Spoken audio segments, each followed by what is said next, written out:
Hi friends, আজ আমি তোমাদের সাথে শেয়ার করব চিকেনের রেসিপি।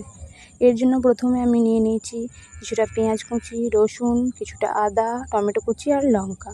প্রথমে কড়াইটাকে ভালো করে গরম করে তাতে কিছুটা তেল দিয়ে দেব। এরপর তাতে কয়েকটা দানা চিনি দিয়ে দেব। চিনি দেওয়ার জন্য মাংসর কালারটা সুন্দর আসে। এরপর দিয়ে দেবো কিছু গোটা জিরে, দিয়ে দেব একটা তেজপাতা, একটা শুকনো লঙ্কা আর কিছু চিড়ে রাখা কাঁচা লঙ্কা। এগুলিকে দিয়ে আমি একটু নেড়ে চেড়ে দিয়ে দেব পেঁয়াজ কুচি। পেঁয়াজ কুচিগুলি দিয়ে আমি এদিক ওদিক করে একটু নেড়ে নিয়ে পেঁয়াজ কুচিগুলি যখন আধ ভাজা হয়ে আসবে তখন আমি এতে আগে থেকে ম্যারিনেট করা মাংসটাকে দিয়ে দেব। আগে থেকে মাংসটাতে আমি কিছুটা পেঁয়াজ কুচি, কিছুটা রসুন বাটা, কিছুটা আদা, কিছুটা লঙ্কার গুঁড়ো, কিছুটা হলুদ গুঁড়ো, কিছুটা তেল, নুন দিয়ে ম্যারিনেট করে রেখেছিলাম। সেই ম্যারিনেট করা মাংসটা দিয়ে আমি পেঁয়াজগুলির সঙ্গে কিছুটা মাংসটাকেও ভেজে নেব।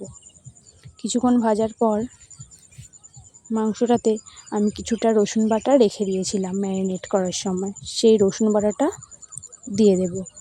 রসুন বাটাটা দিয়ে একটু রসুন বাটাটাকে ভালো করে ভেজে নেব, এর কাঁচা গন্ধটা যাতে চলে যায়। রসুনটা ভাজা হয়ে যাওয়ার পর এতে আমি দিয়ে দেব সেই কুচিয়ে রাখা টমেটোগুলি দিয়ে আমি একটু মাংসটাকে ভেজে নেব। এরপর টমেটোগুলি যখন গলে আসবে তখন আমি মাংসতে দিয়ে দেব সেই কিছুটা বেটে রাখা আদাটা। সেই আদা বাটা দিয়ে তারপর আমি দিয়ে দেবো 1 চামচ লঙ্কা, দিয়ে দেবো 1 চামচ হলুদ গুঁড়ো, দিয়ে এবারে মাংসটাকে আমি ভালো করে কষিয়ে নেব। কিছুক্ষণ নাড়াচাড়া করে আমি একটু চাপা দিয়ে রেখে দেব। এরপর চাপাটা খুলে আমি আবার একবার নেড়ে দেব। মাংসটা প্রায় হয়েই এসছে। এরপর আমি আবার কিছুক্ষণ মাংসটাকে নেড়ে নেব।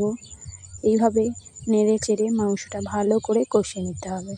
এরপর দেখো মাংস থেকে কেমন তেল ছেড়ে আসছে, মাংসটা হয়ে গেছে। এবার আমি মাংসটাকে নামিয়ে নেব।